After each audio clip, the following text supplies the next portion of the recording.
This one comes from Sonny. He says, I am buying a flip and I have an investor lined up to put up the down payment and gap financing. How do we structure this so he does not have to go on the loan? Thank you. All right, Sonny, that's a great question. It's simple. As long as he owns less than 20% of the business entity, he will not have to go on the loan. So usually just keeping him at 20% or less, and then you guys could have an agreement in your operating agreement. You probably want an attorney to draft it up, talking about how the compensation is going to work. But as long as he owns less than 20% in the business entity, he does not have to go on as a guarantor. These private money lenders or these national funds, they all have different rules. Some of them say, hey, we only need one guarantor.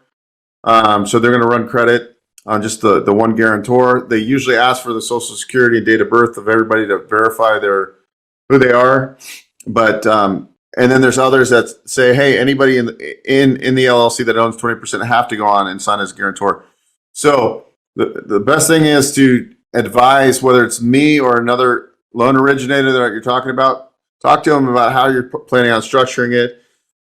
And maybe this investor has a 15% ownership on paper, or maybe if there's a JV agreement, sometimes that's okay, where they're not even on in the business entity. So there's a lot of ways of structuring it. I think the important thing, all the loans I've done in the past, is like, let's figure this out up front so we can navigate with the underwriter and make sure that we just make the deal fit in their box, whatever it is. Because I might go to a different investor if I know the details up front. So knowing how you're structuring it up front is very important. If you have any questions, feel free to book a call below. We can dive deep into like how this ownership.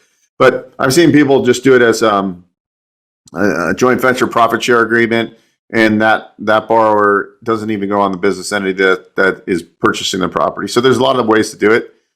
Some lenders have different caveats of they want to see the money come from the entity that's buying the property. They want to see bank statements. Some of them don't need to see bank statements. So when I know this up front, I can help you navigate and make sure we send it to the right investor so we get your deal funded.